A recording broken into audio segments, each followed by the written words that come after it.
Tag, I'm it.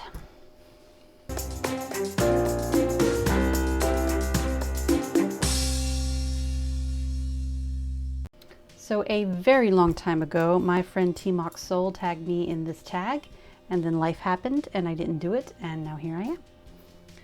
This tag was originally created by the Bookish Pin Babe, links in the description below. And there are 21 questions. 1. What genres do you write? I write mostly science fiction and fantasy. I have one book published that is The Last Dragon Princess. The book I'm currently working on is more of a adult science fiction. 2. What setting gets you the most productive? That's a decent question. I find I am most productive in my writing when A, I've got an outline ready to go, and 2, when I'm in the habit of writing. One of the best pieces of advice I ever received when I was new to writing was don't allow your muse to make you its bitch. You set time aside every day, you write every day, whether you feel like it or not, and you tell your muse when to show up. They've done studies, 60% of the time, it works every time. 3, if you have multiple story ideas, how do you go about picking which one to start on first? I actually really like this question. This is a deceptively difficult question. So I'm an extreme mood reader. It is not unusual for me to pick up it is not at all unusual for me to drop a book that I'm enjoying in order to pick up a book that I happen to be in the mood for. That's not at all unusual. So I guess the best way to answer that is just to say that I write the story I'm in the mood to write. But having said that, generally once I've reached a certain point of no return, as it were, I tend to be very interested in that story, and I'll focus exclusively on it until it's done. And then I'll go back to this sort of, am I in the right mood to write this? I'm in the mood to write that. Number 4, do you outline? Yes, hard yes. 5, do you start your first draft with pen and paper, typewriter, or computer? Definitely a computer. I'm not a short story type person. I'm a novel type person. So, yeah, I'm not retyping all that. 6, what do you do to get through writer's block? I haven't really experienced too many issues with writer's block yet. I think the mood writing and just giving myself permission to go hold on one project while I go indulge in another project helps with that, because it keeps things interesting. So it's really more about, if I'm not writing, it's because I've decided to prioritize something else other than writing. And that's more of a time issue than a writer's block issue, the way I think of it anyway. Number 7, do you format your project from beginning or worry about that later? I'm assuming the formatting means like font and like chapter headers and stuff. I'm thinking that's what that means. I wait till the end. I've always formatted my own books, and you have to strip the formatting anyway. And when you send it off to the editor normally wants it like in Calibri or something. They want that. Editors have fonts they like to work in, so, and you're sending it back and forth between beta readers, so it really doesn't make sense to do your formatting ahead of time, at least the way I do it. So I've always waited till the end. Number 8, do you edit as you go or when you're finished with the first draft? I do edit as I go. Especially if I meet a big marker in the story, like I've just completed Act 1, I'll go back and I'll edit, all of Act 1 and just get it as clean as I can. And generally that helps later, because one of the things I do when I'm writing and new subplots come up or something, I'll jot down in just my notebook that I keep near the computer. I'll jot down any little inconsistencies I recognize, or something needed to change in order to fit the plot, or this new relationship developed and I need to maybe sow some seeds earlier for that. I keep some notes about all of that as I'm going, and that way when I do these sort of mini edits as I go, I can add all of that in or change and do all the ripples that need to happen from that, so I don't have this big huge mess at the end. I found that very useful. Number 9, after finishing your drafts or manuscript, how long do you give it a break before you start going back over it, or do you give it a break at all? I'm not a break person. When I'm that close to the end of a project, I'm not really a break person. I want to get it done. Let's get it done. So I'll generally start editing right away. With The Last Dragon Princess, I had a schedule and I was pretty confident I was going to hit that schedule, so I did the thing that you're absolutely not supposed to do, and I went ahead and started beta readers on the first half of the book, trusting that I would be done with it and done with my final edits on the last section by the time they were ready, and it worked. I was done, so it all went very smoothly. I saved a lot of time that way. I was definitely a little overzealous, though. I don't recommend doing that. There are only bad options. It's about finding the best one. You don't have a better bad idea than this? This is the best bad idea we have, sir.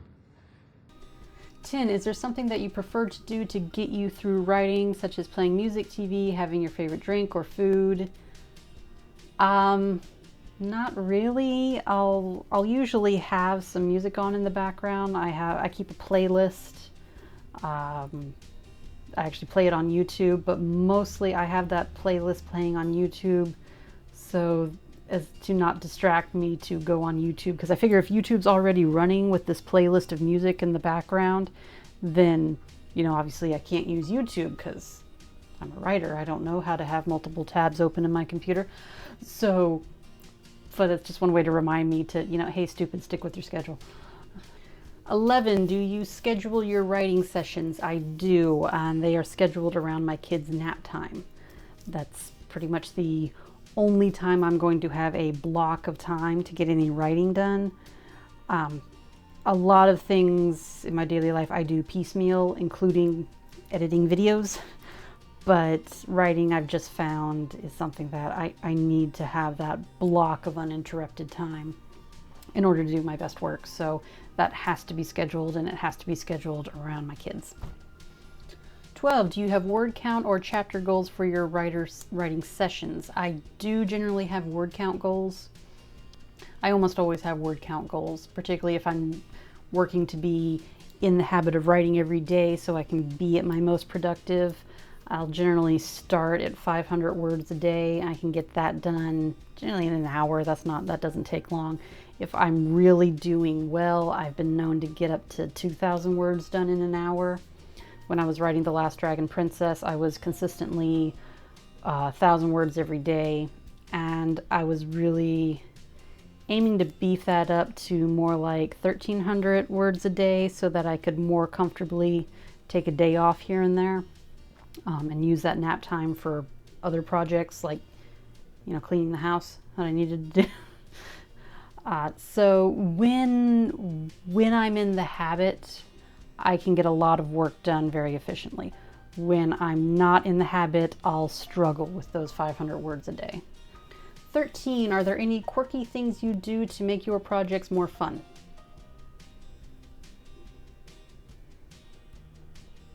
Everything I do is quirky.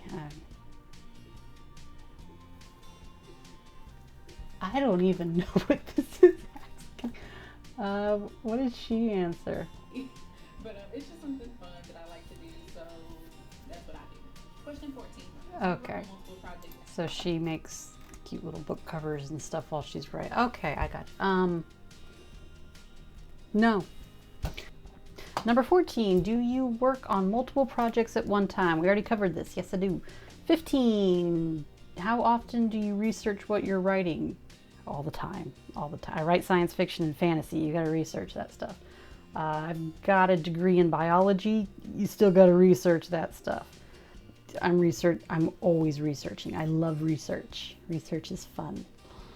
Number 16, how do you organize your projects?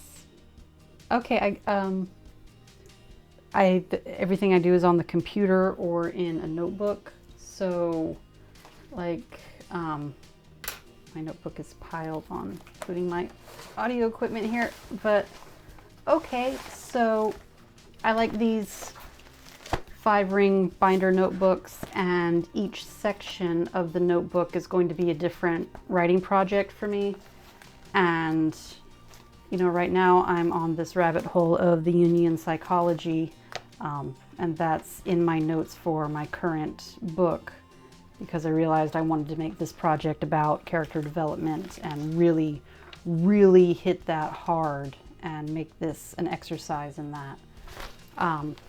But so yeah, each section, so this is going to be like a 5-subject, each section divider is going to be for a different project that I'm working on, and that's just where all my random notes and things I was thinking about, or just ideas or random scenes and I don't know where they fit in yet, or just ideas, or, you know, I'm brainstorming, problem solving things.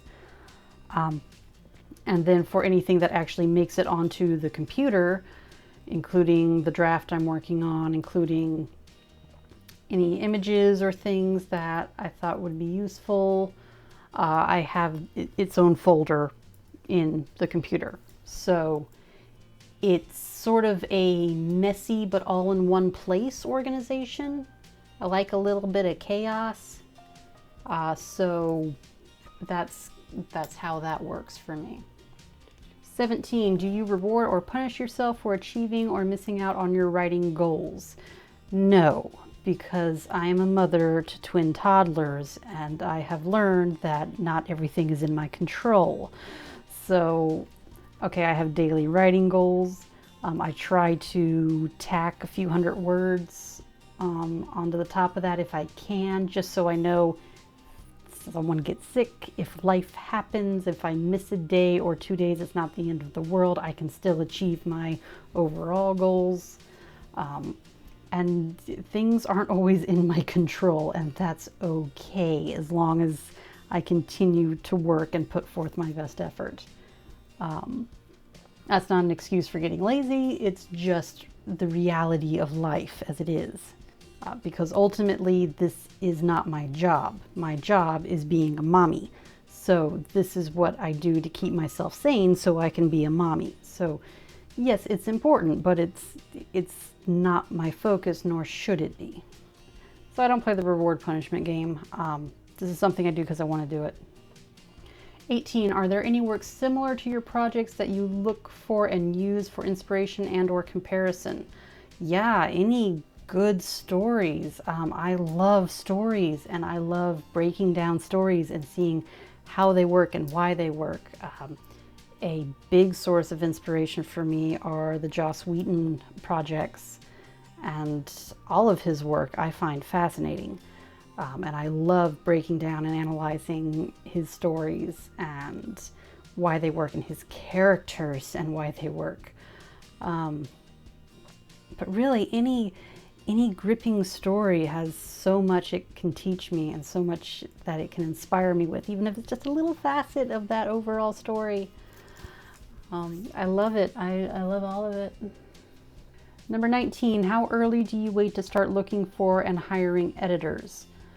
So with my last project, The Last Dragon Princess, that was the first time I ever worked with a professional editor. In the past, I've just sort of winged it because I didn't have the money. But this was my debut novel under my real name, and I wanted to put my best foot forward, and I wanted to use that project to learn more about the storytelling craft, and part of that is presentation and editing.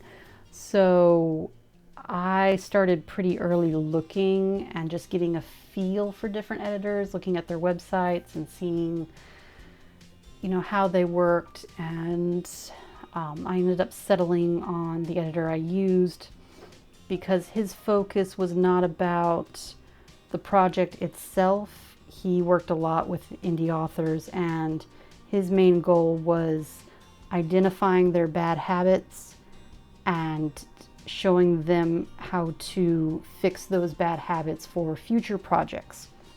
So basically, he kind of taught a personalized, almost like a personalized college course on writing and grammar and structure and these things. And he used the current book as a way to teach that. So when I sent him, he offered a free 1,000-word assessment. I sent him that 1,000-word assessment, and he was like, here are your 2 primary weaknesses. You need to work on these. I was like, you're freaking hired. And working with him was wonderful, and I can see such an incredible difference in my before writing and my after writing. And I'm far from perfect, but I'm so much better than I was just on the fundamentals and the basics, and where to put the freaking commas. I didn't even answer the question. What was the question? When do I start? Okay, so that was I started early looking. I had kind of decided that I wanted to use him. So I had decided to use him, and then I went through the beta process because a lot of things change in the beta process. A lot of things might need rewriting as you go through the beta process. So, and also beta's really good at finding typos, and the more typos they find, the more the editor can sort of put their concentration toward more complex issues. So it's best to have as clean of a copy as possible before you send it to the editor. So yeah, I waited before actually hiring him. I waited till I needed him, till the very last, till all the beta projects were done. 20, if you finished a first draft or a manuscript, tell us how you felt afterwards. Pick your favorite.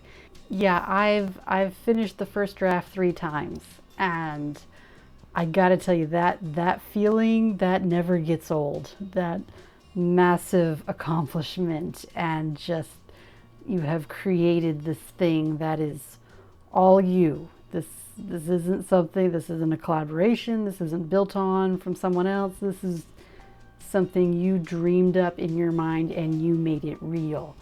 And that feeling never gets old. Followed very closely by the sheer horror of hitting that publish button and the terror of knowing other people are going to be. And 21, tag people. So I'm going to tag Rob from Rob C. Writes, because he has been killing it.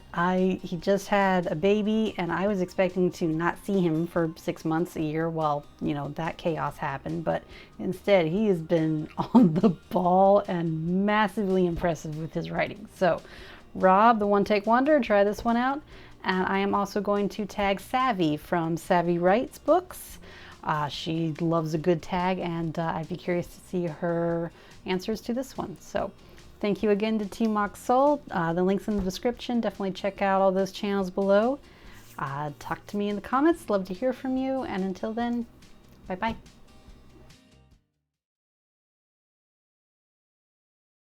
No, I'm just a stone cold bitch who's all about machine level efficiency and getting shit done. I need to tag people. Shit, I need to tag people. That is totally taken out of context. Well, not really.